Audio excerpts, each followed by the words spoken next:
Right. Good evening, everyone.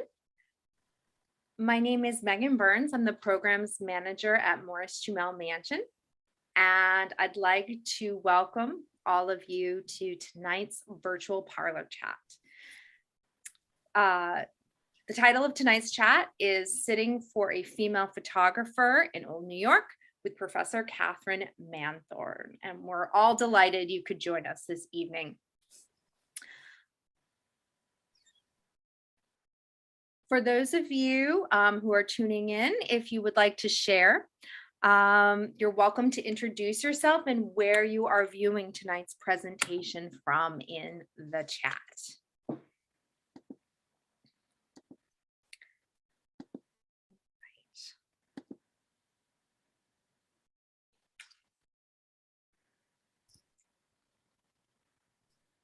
All right.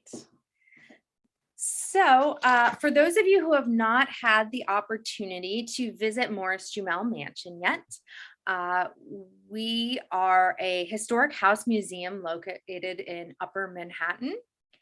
And our claim to fame is that we are the oldest remaining historic house in Manhattan at 257 years and counting. On your screen right now, you can actually see a historic image of the house. It looks very similar today as it did in the early 1900s.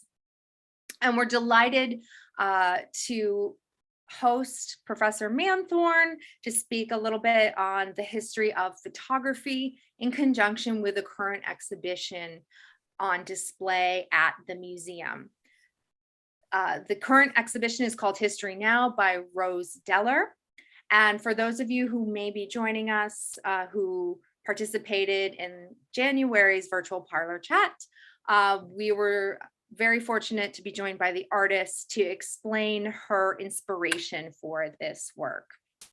If you do get an opportunity to visit the New York area and drop by the museum, I highly encourage you to see History Now before it closes on April 3rd.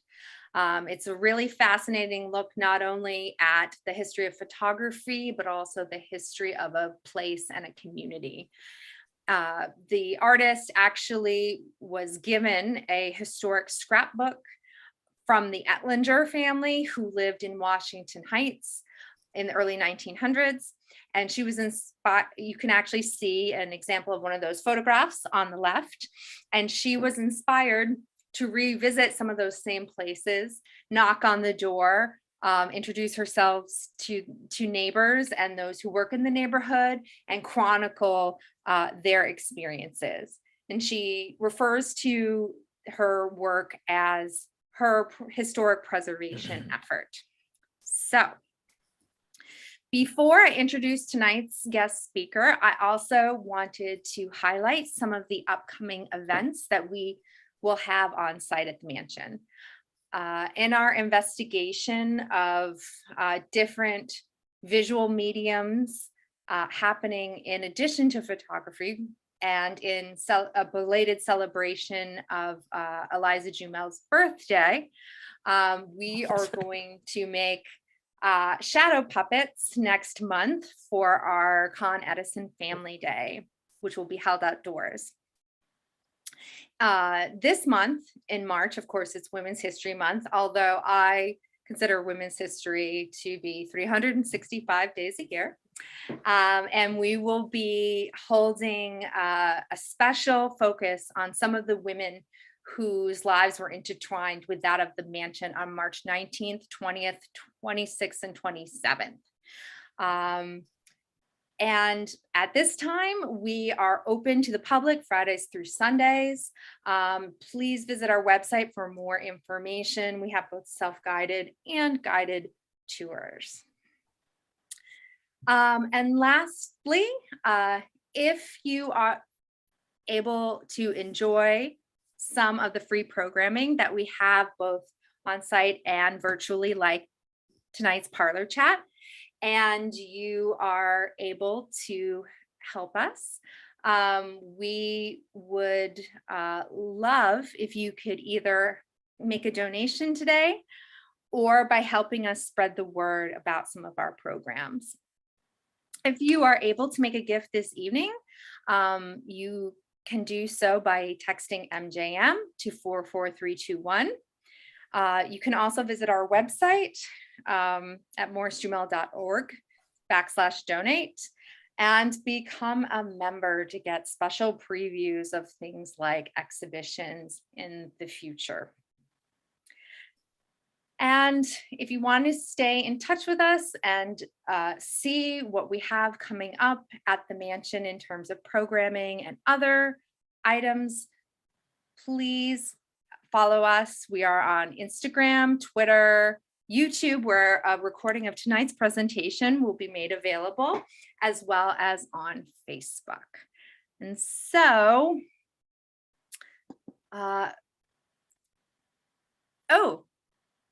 okay, yes, Lauren, we can put up a picture of the Ettinger children photo on up towards the end of our chat.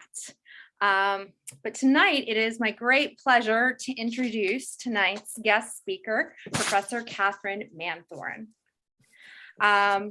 Professor Manthorne is on the art history faculty of the Graduate Center of City University of New York. Researching American visual culture, she saw a need to insert more women into that history. Women's role in photography is explored in Women in the Dark, American Female Photographers, 1850 to 1900. And back in 2020, we were privileged to hear her speak in connection with her book, Restless Enterprise, The Art and Life of Eliza Pratt Greatorex. Her upcoming book is Fidelia Bridges, Art and Nature, which will investigate painters and graphic artists. Katherine lives in New York City and the Champlain Valley with her husband, James Lancel May you say that, Katherine? I don't want to mispronounce your husband's name. It's a tough one, McElhenney. McElhenney. All right, perfect. All right. Thank you.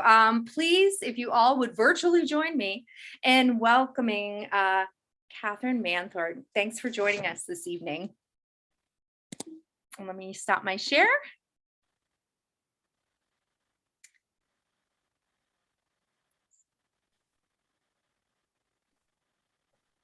Well, good evening, everyone, and thank you so much for joining us.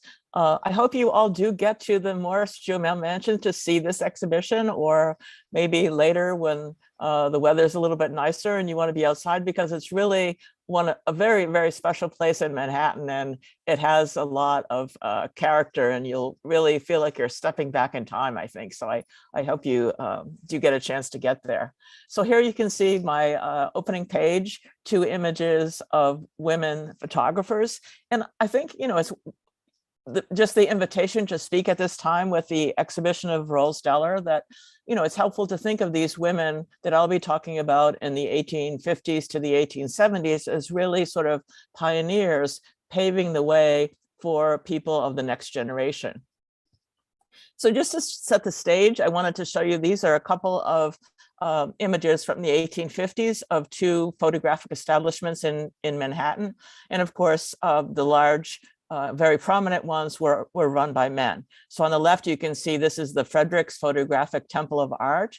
And on the right, we have Gurney's photographic studios. So just take a minute to look at these images and think about, you know, the scale. They're taking up a whole building.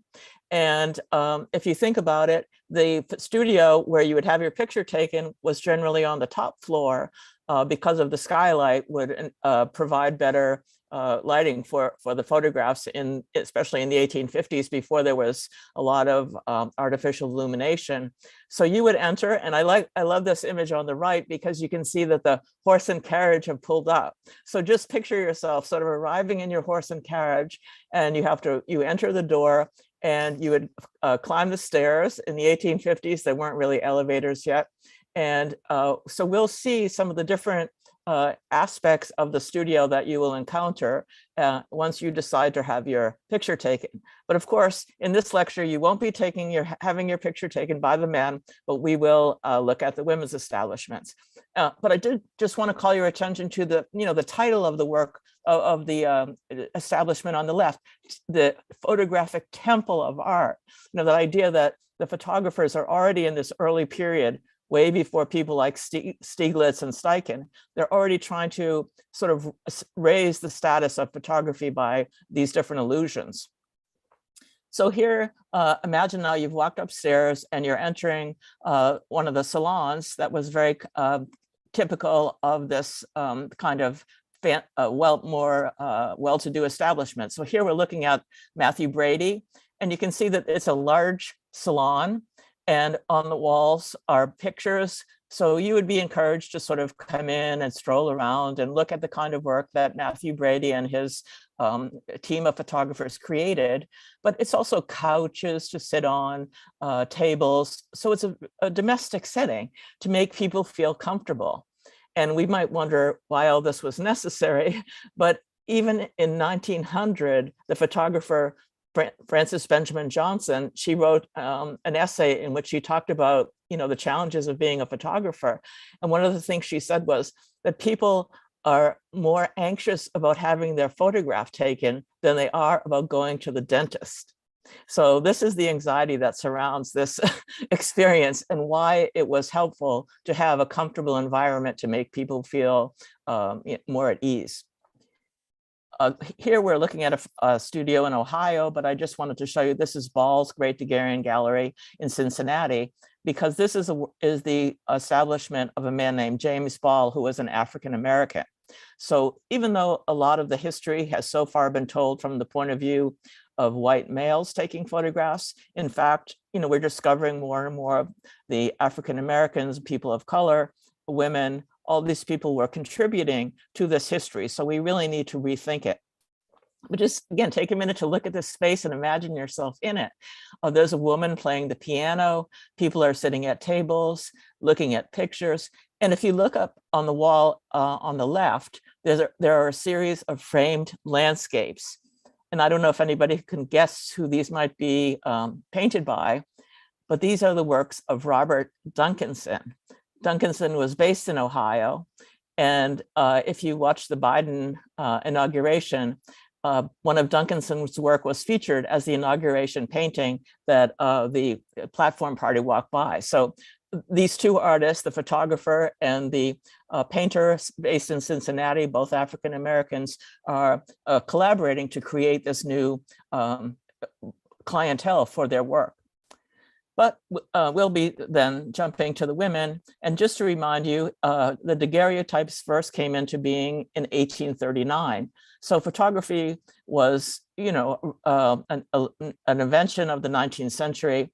And the daguerreotypes were the first sort of widely circulated images in the United States. So on the left, again, you can see the female photographer. And on the right, I'm just showing you two images of what the daguerreotype looked like. They were unique images. When the photographer took this image, he didn't have a negative that created multiples. It was just one image on a mirror surface. And you can see they're put in cases. And just imagine on the lower right, rocking this back and forth, you can get the sense of the mirror surface that 1 minute you can see the image and the next you see the reflection of the light. And of course, the image on the left shows one woman taking or about to take a picture of another. And you can see this woman has a relatively pleasant look on her face, the seated woman. But of course, the clamp is right behind her. And that just reminds us that in this early period, the exposure times were relatively long. And so sometimes it was necessary to hold the sitter's head still so that it didn't cause a blur or a problem with the picture. So it was not the most comfortable experience in these early days. But so this is one of the female photographers that I came across in working in New York. Her name was Mary Ann Jube. And, again, it's not so easy to track down some of these early people because the daguerreotypes, and this is an ambrotype that were in cases, a lot of times there wasn't really a place that the photographer assigned it or put her name. And so in this case, you can see at the bottom, I have an arrow. This is a rare surviving label that actually says Jube Art 83 the Bowery. So with that bit of information, I was able to track down in some of the newspapers different information about her. So in a lot of cases, we don't have a full profile of these women. We just have bits and pieces, but at least it's a start to reestablish their careers. If you look more closely at this image on the screen, you can see that the young man, you might call him the Bowery boy, he's probably dressed in his best clothing, right? And you can see that there's coloring on his cheeks and on his tie is pink and green. So these would have been hand colored. They hired, the photographer would have hired people to touch up the photographs, so to speak. And so, it just reminds us that right from the beginning, when we think that photography is this truthful representation, documentary, that really there was always some kind of manipulation, some kind of artificial changes to the picture to enhance or change the appearance of the sitter or whatever the subject was. So that was the daguerreotype and the ambrotype. And now we're jumping a little bit ahead in time to the moment when we had the albumen print on paper. So that was when things really started cooking in photography, so to speak. And photographers started to create these small images, 2.5 by 4 inches, that they mounted on cards. And these were called carte de visite or visiting cards. So these were relatively inexpensive. And so this became a kind of almost a craze. In fact, it was called cartomania, as though it was some kind of, madness that people wanted to have all these pictures taken. So here's just a range of these, the different poses and the different types of people having their picture taken. Since it went down in price, we know that lower middle class and middle class people could now afford to have their portraits taken. But we said to ourselves, okay, who are these people and who took these pictures? Well, if a lot of people don't realize this, but if you just flip over those cards on the back, there is actually more information to be gleaned. So if you just look in the middle of this slide here, you can see that this is Mrs. Parsons' photographic gallery in Ypsilanti, Michigan. So she has a stamp. She stamps each one of her photographs to indicate that she was the maker. But somebody else has scribbled in, this is Maggie Barker. And then in another hand in pencil is Willie's Aunt Margaret. So slowly we can get a little bit more information about who these sitters were, as well as the actual photographers. And on the right and left, you can see Mrs. Moore on the left. She has her own sort of logo and recognizable nameplate, as well as Mrs. Reed on the right in Illinois. So these women were out there, they're trying to figure out how to assert themselves, get business, make a name for themselves, and of course, just support themselves. So that brings me to this image, which was published in the Harper's Weekly.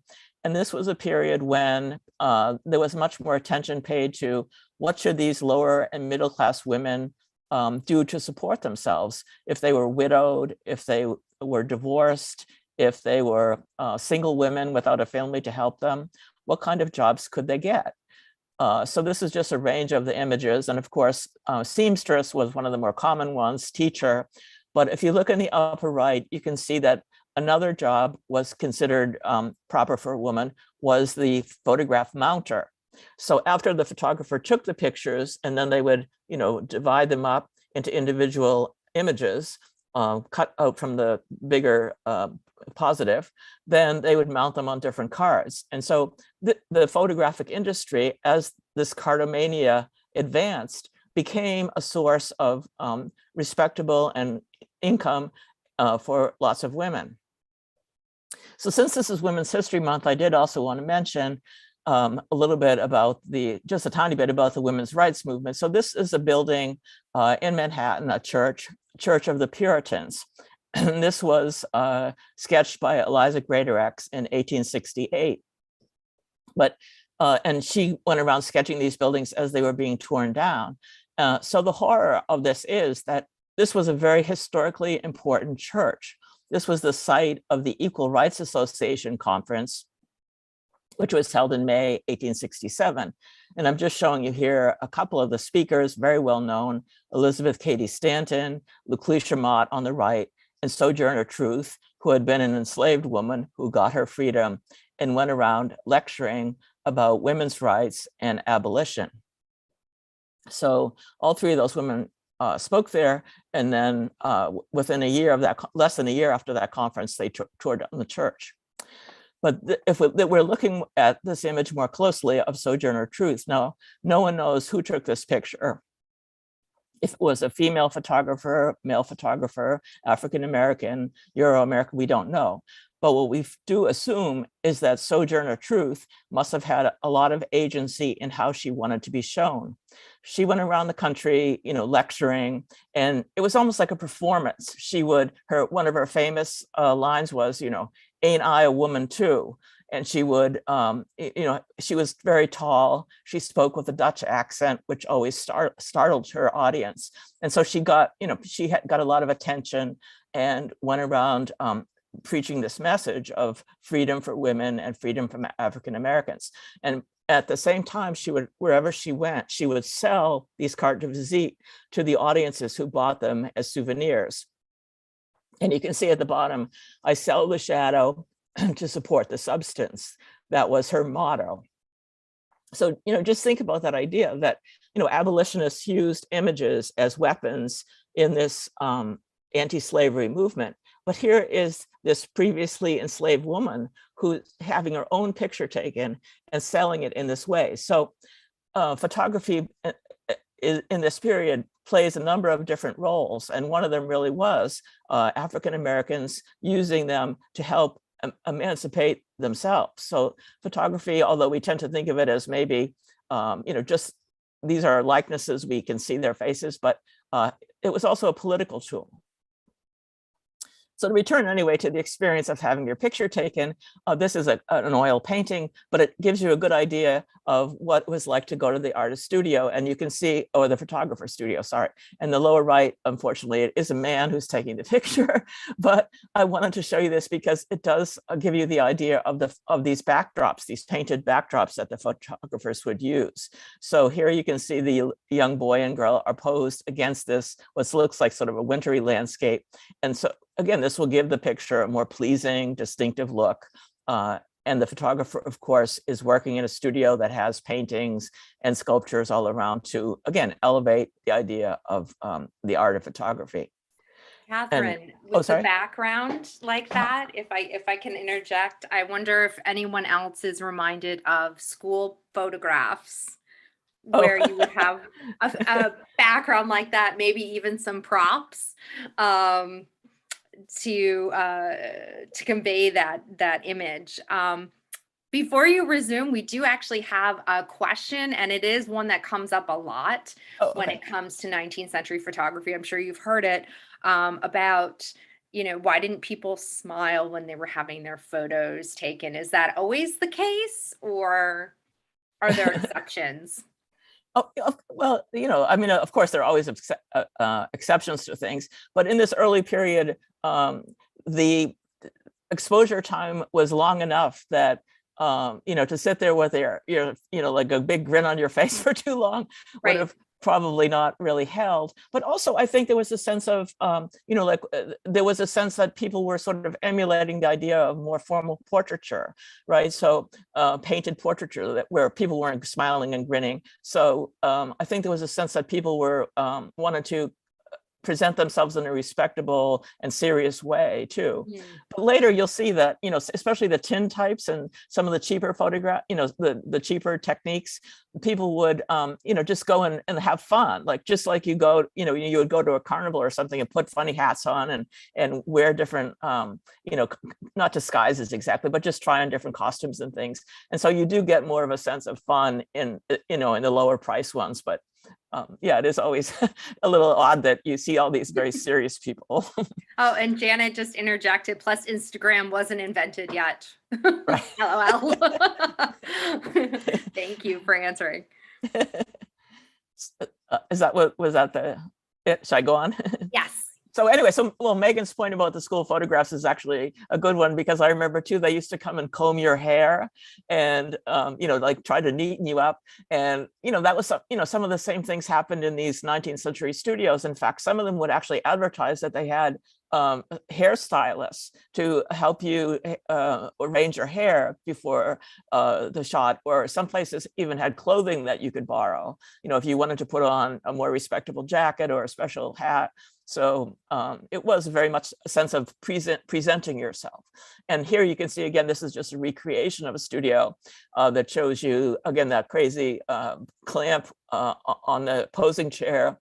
And then, of course, the really important thing here is a skylight coming in, because even there were these different guidebooks that were written, and they would tell people, make sure you go on a sunny day or at a certain time of day, because if it were pouring rain or dark, again, your photograph wouldn't be as come out as well. So there were all kinds of conditions before flash and artificial lighting that the people had to be aware of.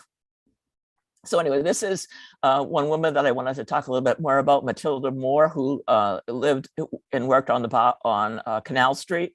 And this is just one example of the kind of photograph she would take. So, people would come in and, she would, just imagine, again, this is a woman photographer. So there was a certain amount of contact between the sitters and the photographer, because you had to sort of manipulate people in the chair, or, tell them to move a certain way. And so people had to get used to the idea, or not. Maybe they didn't like the idea at all of a woman sort of suggesting how they should pose, or even moving their arm or something before the photo was taken. So it was a new experience. And so again, these are just two images. One on the right is a reproduction of one of these crazy chairs, and on the left, a 19th century photograph. But this was standard studio equipment. And you can kind of see the analogy to going to the dentist in a way. It doesn't look overly comfy. So here's another woman photographer with her camera. And so again, just imagine you're sitting there in the seat waiting for your picture to be taken, and this woman comes out to take your picture. How do you feel about that? Some people frequented these women photographers and really appreciated their work, and some, didn't really go for that idea at all, and continue to frequent the male photographers. And on the right, I'm just showing you, this is the kind of camera with the multiple lenses that would have been used to make a CDV, a carte de visite, because the photographer would put the plate in and then move the camera around so that several images done in succession would all appear on the same plate, and then they'd be printed and you would cut them up. So that's why they ended up to be the cheaper form of photography. So this is Mrs. Wolfe. She's another character that I haven't found too much material about yet, but you can see the image on the left. This was actually one of the back images that she used. This would be, if you flip the photograph over, this is what you would see.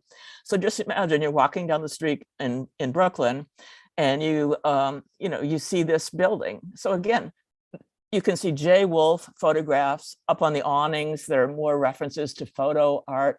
So this woman, again, is using the same techniques as the men, the same strategies for getting customers. But now look down at the sidewalk at the bottom. If you were walking along here and you didn't look up, what else might you see that would attract you to go into Mrs. Wolfe's?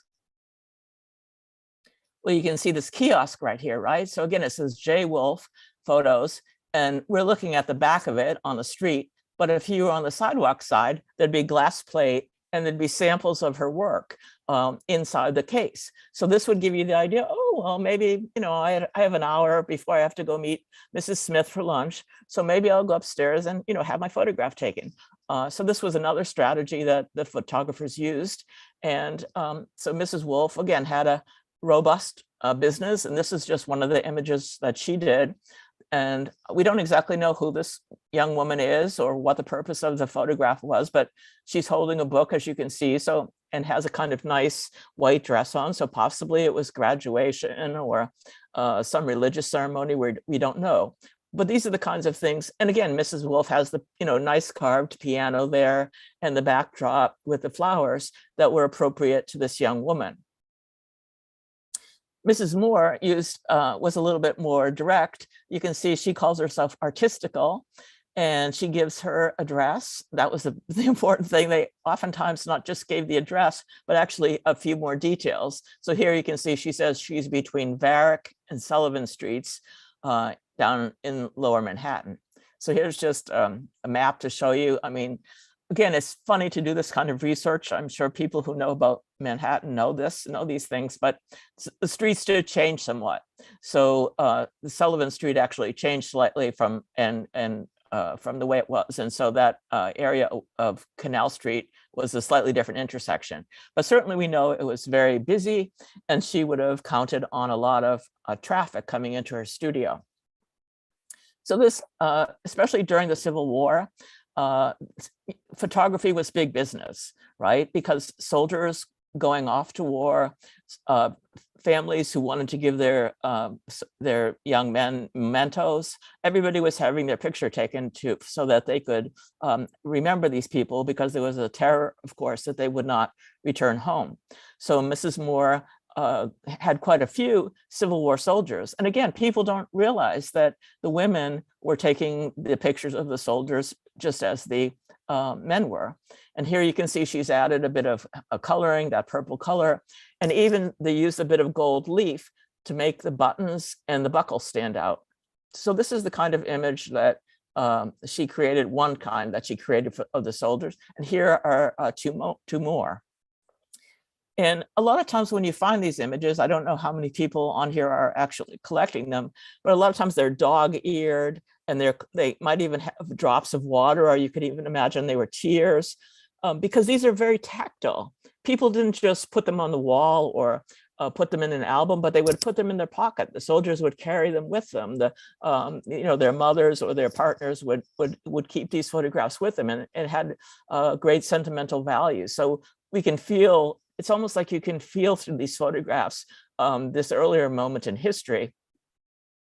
And of course, women too had their photographs taken so that they could be carried, as mementos. So, and then we can also imagine, because the men were going off to war, that this gave some of the women opportunities to become photographers. So we don't know, but even somebody like Mrs. Moore, she might have been married to a man who was a photographer, and perhaps he went off to war or passed away, and then she took over the studio. We don't have those details, but that was one common scenario. So certainly as the men were taking their place in the army, the women did take over many different roles within society, and the photographer was one of them.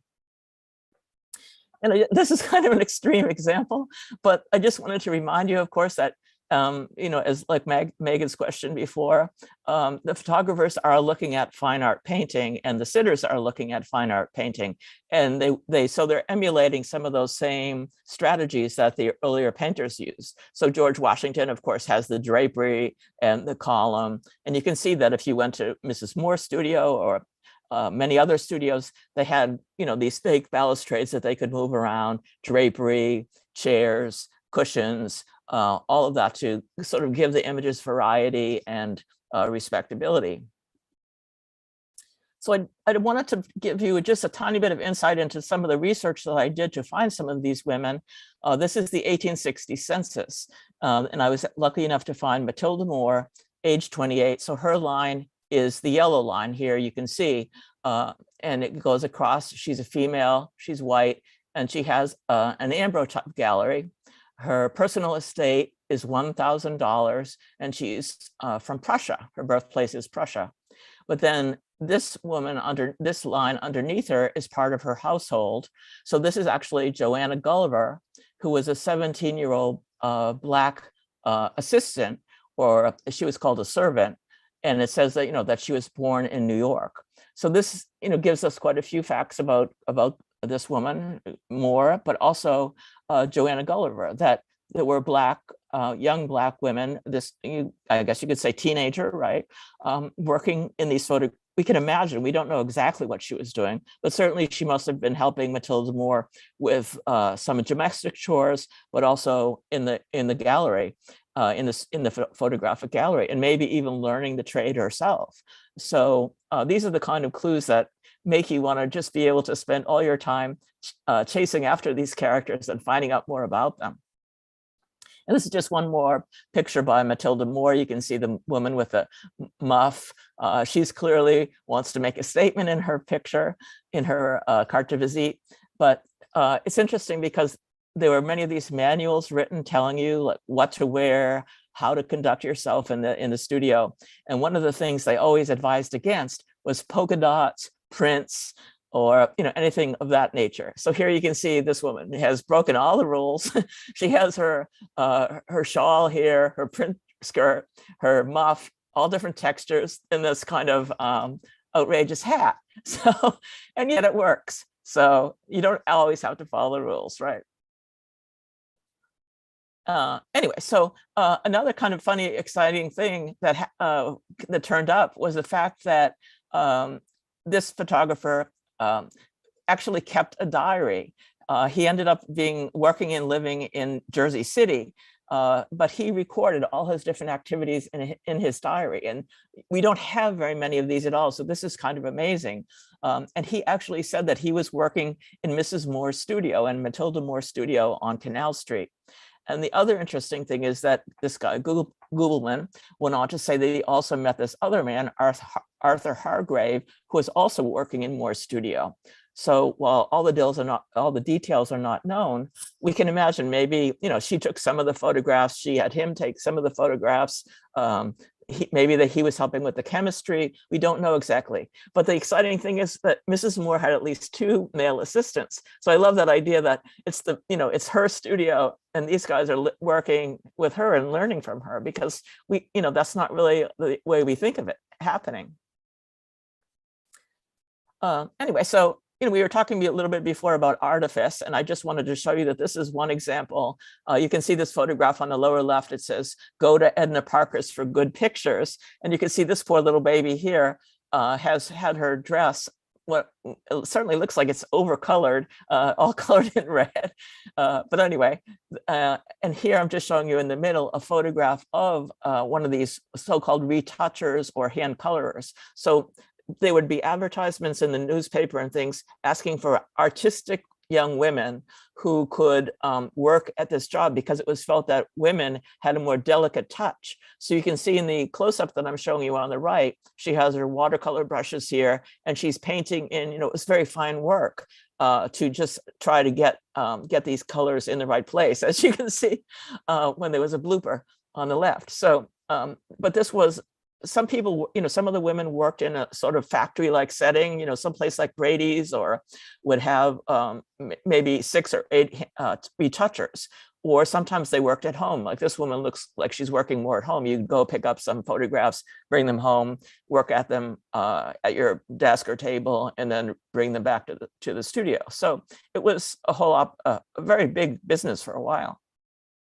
So what did you do with it? You go have your picture taken, you tell them how many carte de visites you want, you decide if you want them hand colored, you get your photographs, bring them home. What do you do with them then? Of course, you gave a few to your relatives, right? Aunt Mary wants one, Grandma wants one of the baby. But then people would also put them in these albums, of course, as we still do, I guess some people. And they would mix family members with well-known people. So you would buy, say you bought one of the images, you heard Sojourner Truth speak, you would put her image in here, or one of the well-known actors of the day. So all these things would be mixed into the album, and then people would, in the evenings before television or movies or anything, they would, this would be a joint entertainment. So you would sit there looking through your book, and invite other people over, pass them around, show them. So this was, again, a sort of communal activity that brought people together. But again, we just have to mention the good with the bad, right? And taxes being the one certainty in life, we it turned out that during the Civil War, the government initially did not catch on to the fact of how popular photography was. But they started realizing, well, all these people are having their photographs taken and we're not getting any tax on this. So they needed money for the war and they began to tax the photographs. So, but the interesting thing for all of us is that because when a photograph has one of these stamps on the back, as you can see here, and you can find many that do, we know that it was taken in this period between 1864, and then they kept charging after the war ended in 65. They kept going for a while to make more revenue into 66. So these stamps would be, and you can see here, Mrs. Reed has signed it to sort of cancel it. Another crazy aspect of photography is just who should do what and how fast it gets specialized. And so here are just two cartoons lampooning the efforts of men to take pictures of children and babies. So on the left, I love this one because you can see the photographers like jumping up and down with this doll, trying to do everything to make this baby stop crying. And the mother is hiding behind the chair. And of course, they don't want a picture of a crying baby, right? So what do? Or on the right, you can see photographing the firstborn. The whole family is like cajoling this little kid into making a pleasing expression so they can get the good photograph. The upshot of all this was that it was pretty much decided that men were not the best photographers to get these pictures, right? So women were begrudgingly suggested as having the talent to be able to do this. So women were the preferred photographers for women, for children and babies. And here you can see just three nice examples. I love this one on the left, especially the mother and child's heads together. And then this one in the center, the baby with it on the fur throw, probably in a christening gown. And then again, there's lots of pressure during this time. Mothers are being told, oh, you should have your child photograph taken, and then the next thing is, and you should do it every year because you should have a record of the child's growth and development. So there was a lot of emphasis on the mother or the families documenting the growth and change of their own families. And of course, all of this is increasing the business for the photographer. Wasn't part of that also because of high infant mortality too, similar to some of the Civil War photography? Right, absolutely. In fact, you led me right to it. Oh, so. I just saw your. So yes, I mean, sadly, I mean, part of it was, yes, you didn't know if the child was, you wanted a record of the child in case the worst happens, I guess. But it was also became, as child development, there was much more interest in child development over time, and the lives of children being different from adults that start to get studied in this period. That was also part of it. So it's fascinating how photography, reflects so much of this. But you're right, mourning, issues of mortality, that was another driving force in photography. So here I'm just showing you this woman in a mourning dress, and you can see it's black, and then she has this brooch at her throat. And this is actually mourning jewelry, mourning brooch. And some people who took photography actually advertised that they also did this type of jewelry. And I don't know if you can see it that well, but you can, there's this woven effect. So there's a locket, there's a piece of the deceased's hair that they braided. And then if you turn the pin over, you can see it's the details of the person's life.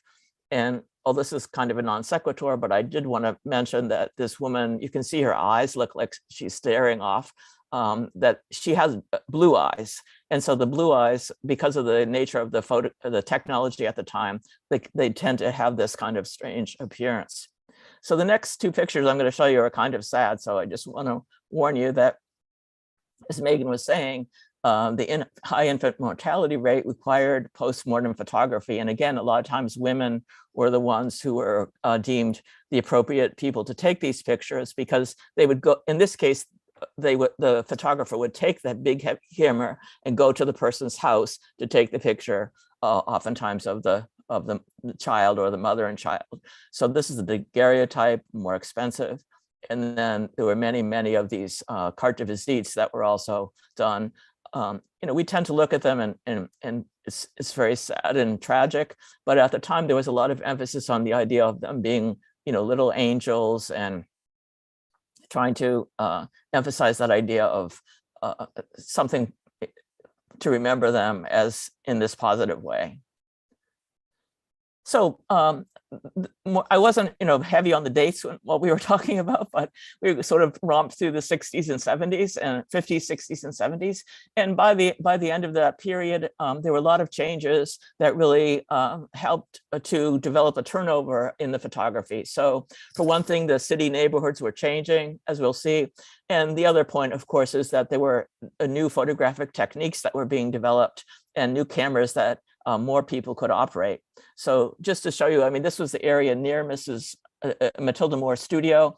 This is Soho, and you can see this is a brothel. So originally when she first moved there and started her business, it was more respectable, but it became a little bit more underclass and seedy. And here you can see these men are actually looking at this advertisement or advertising this brothel, and these are photographs of the women who are working there.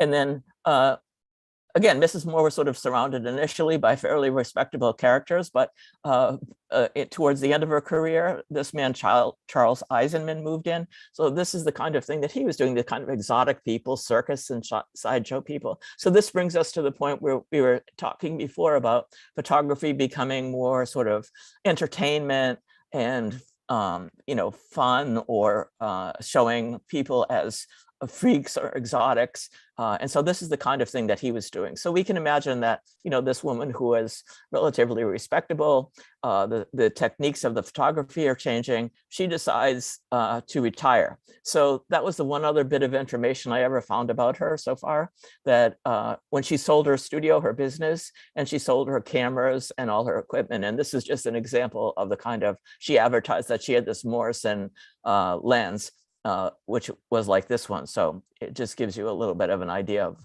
that. So she retires, and as many people did of her generation at that time. So dry plate photography comes along. And of course, the Kodak camera, which was, they would advertise, you press the button, we do the rest, right? And here you can see in this ad, I love this because it says, anybody can make good photographs with the dry plate outfits. No previous knowledge of the art is necessary. So of course, who do they show but a woman taking a picture of her dog?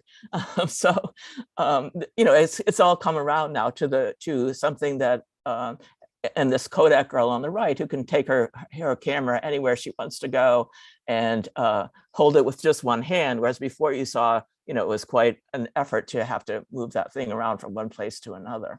So thank you for your attention, and we'll just stop here, and I'm happy to answer any questions. This, as Megan said at the beginning, this book, contains much more information than I was able to share with you tonight, even though I do talk very fast. Thank you so much, Katherine. That is just so fascinating. And although the more things change, the more things seem to stay the same. I couldn't help but think with like those great images of people trying to entertain the baby to get them to smile. I'm sure many of us have done similar things. So we've got some great questions in the chat. Lauren is asking, what was it about photography that allowed women to become independent entrepreneurs? Was it that it was a new sort of like industry and process, or was it seen as, more artistic? What are your thoughts?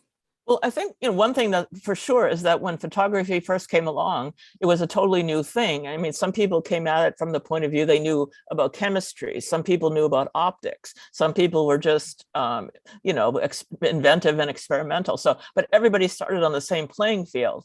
It wasn't as if there were photography academies. Say, if you wanted to be an artist, right? There were the infrastructure or the hierarchy was already established, that you there was the salon, or you had to go to the academy. But with photography, everybody sort of started out equally. And I think that's one of the things that attracted women to, you could just get a manual and you ordered your chemicals and you just started kind of messing around, So I think that gave them, and then also, I mean, in the United States anyway, the Civil War certainly did sort of changed the playing field too, because a lot of men were absent. And so not just photography, but in many fields, the women could sort of slip in. And then when the men came back, that was another issue, but it did give them a chance to, I think, spread their wings. Although I can imagine the cost of starting up a business like that would be reserved to more wealthy, privileged Well, yeah, women. that's.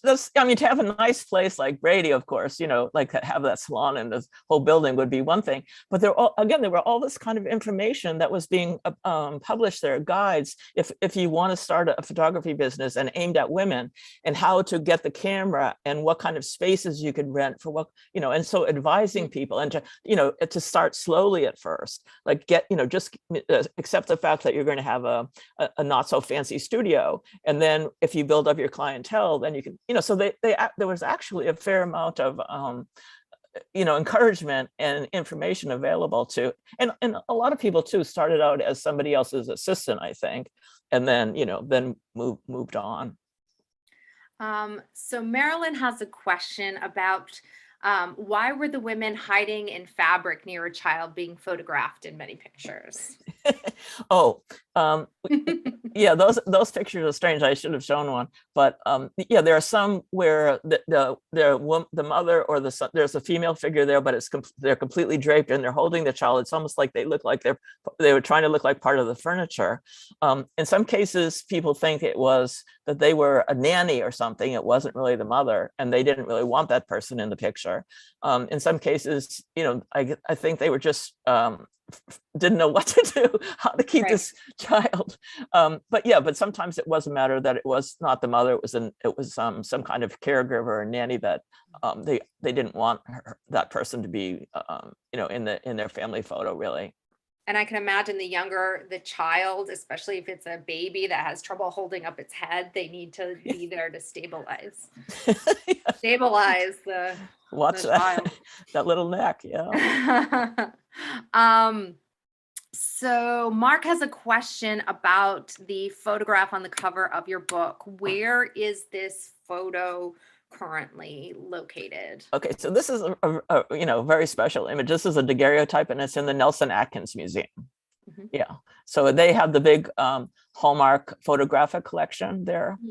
They have a lot of works on paper, but this is a daguerreotype, so it's not so easy to find an image like this. It just says everything. It's very evocative, sort of pulling back the curtain as it were into how these were staged. I can imagine it was difficult to find any sort of image like this because they were so formally composed. Yeah, I mean, you'd be surprised. I mean, there are some of these groups like the Daguerreotype Society and different, like so-called amateur, people who just love the medium, but they're not necessarily scholars, but they're collectors, and some of these, they have different events, and they'll often see they found some really great images too. So they're out there. They're not common, but they're out there. In your research, what are some of the stranger, you shared some of the later photographs of quote unquote exotic images. What were some of the other objects of photography, in the early stages in the 1860s, 1870s? Was it primarily live portraiture, or were there other things that were photographed that were popular? Well, I mean, people, some people were more experimental than others. I mean, some just stayed in their studio. There was one really interesting woman in California. She lived up in the mining district, and she actually would say in the summer it was so hot where she worked, she would just leave her studio, leave her photographic practice, her studio, her portrait practice, sorry. And she actually made a portable set of equipment and, a smaller camera. Her name was Mrs. Withington, Eliza Withington, another Eliza. And so she would just sort of go on the road for the summer. And it was amazing. She actually wrote one article in the 1870s, how does a woman take a photograph? And she talked about the fact that, she couldn't carry around all this heavy stuff. So she said she just used her skirt. And when she set up the camera and then she needed to be dark to take the picture, she would take her skirt and just flip it up over her head.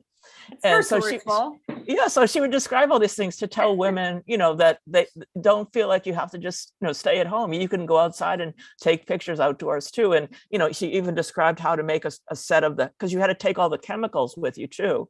With the wet plate collodion, you had to do everything right on the spot. And then you had to have big buckets or barrels of water that took a lot of water to rinse everything and all that. So she describes this whole thing, but, but that amazed me because then she went out and took these photographs of the landscape, the California mining landscape, and she took pictures of miners outdoors, about to go down into the mining shaft and all that. So I thought she was one of the, really kind of heroic characters. Adventurer. She sounds like an adventurer. And then let's see here. Peter has a question about, are you familiar with the Civil War photograph collector Ron Coddington, who wrote the book Faces of the Civil War, an album of Union soldiers and their stories? I personally am not, but I will have to look into that. Are you familiar? I know the book. I don't know him personally, but I know the book. Right. Yeah. Were books like that, as well as some of those primary sources like census records, really integral to your research? Or, what challenges did you encounter in trying to uncover the stories of these women?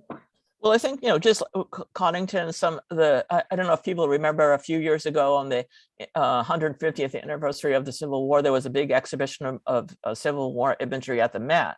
And there was the painting exhibition, but then the photo curators put together a whole photography exhibition and there was not a single woman in there. And, it wasn't as if the women were on the battlefield, but most of the men were not either, because they were not allowed on the battlefield. The pictures that they took were people in camp, that type of thing. So, the fact that they didn't even mention that the women were there or even show any of these images of the, men in uniform or anything, I found, that was a gap that, that we need to address. Absolutely. Well, there's actually a convergence with talking about the Civil War, and Marilyn's question: is there a photo in the exhibit at Morris-Jumel Mansion that you love? That's a difficult question for me, but there is definitely one photograph that I realized I didn't explain when I shared it earlier. One of the fascinating stories. Should I stop sharing so you can put it up? Yes, thank you. Let's see if I can find it. That would be great. There's in the current exhibit, the artist Rose Deller became really fascinated with the story of the first caretaker at the mansion. So in essence, this is an oversimplification, but that the house was built in 1765 and was more or less a private residence until it became a museum founded in 1904. And when it became part of the city of New York and New York City Park system, there was a caretaker assigned to live on site, make any repairs, keep the building safe. And if you can see on my upcoming event slide, there's a picture of a woman holding a rifle. And her name was Katie Brownell, and she was the very first caretaker of Morris-Jumel Mansion. She lived there with her husband, and she and her husband both served in the Rhode Island Infantry, and both were pensioned as well. So there are a few pictures of her in uniform, like this one, as well as later ones on the grounds. Like she has a miniature pony. I have questions. I don't know if it's hers or where it was, but that's a really great image. And some of the ones that Rose has selected to show from the exhibit are also quite striking. I mean, the one that I believe someone had a question about of the girls on the street is like a very lively, informal type of image. And what I think is really powerful about comparing and contrasting images from 100 years ago to today is really the similarities of people in the kinds of activities that they're engaging in, as well as the landscape. Some of those structures are still very much there. And so it's a really powerful reflection on place. And in their own way, as you were mentioning with artist Eliza Greatorex, a way of preserving some of the structures which may or may not still be here today.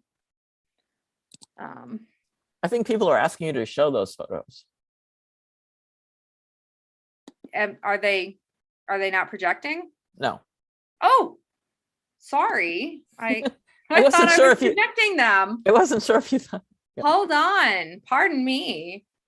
Let's see. Can you see them now? No. Okay. All right. Well, I will regroup and try again. But I do encourage you to actually come in person as well, because even if I can get these to share, It's not the same. it isn't the same. It really, really isn't. Any sort of a final thoughts or additional points? Julia, have you been to see the exhibition that's on site? I don't know if she can hear me. Let's see here. Of History Now? Yes. Oh, yes, of course. Do you have any favorites? Oh, what is my favorite?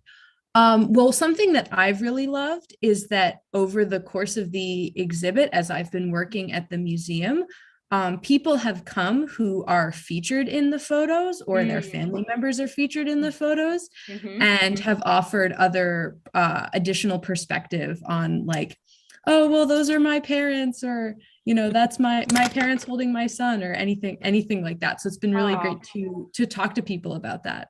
Yeah. And I live in the neighborhood as well, so these people are also my neighbors. So right. Well, we need to get your image in the exhibition. Can you see my screen now? Yes. Finally. Okay. So Katie Brownell is shown on the lower left holding a rifle. So we've got a display case with various pictures of Katie and her husband and the pony. And then this was the picture that I was referencing, the historic picture of the girls on the street. And you can actually see that the structures are fairly new. There's a for sale sign, which is great. And to your point, Julia, a current composition with current neighbors and their families in the neighborhood. And it is a really unique exhibit that is bringing people together, particularly in these safely in these, I don't want to say post-COVID times, because we're not post yet, but it's a nice way for people to gather safely after being, isolated for so long. All right. Well, I want to thank you again, Katherine, for sharing the breadth of your knowledge. Thank you, Julia, for helping with tech. Thank you, everyone, for tuning in the audience and for your great questions. And I'm going to save the chat. So if there are additional questions that we were unable to get to, I will share them with Katherine, and we'll get those replies to you. So thank you. Thank you, Megan. This was great. And thank you. Have a great evening. Happy St. Patrick's Day. Oh, yes. And Purim.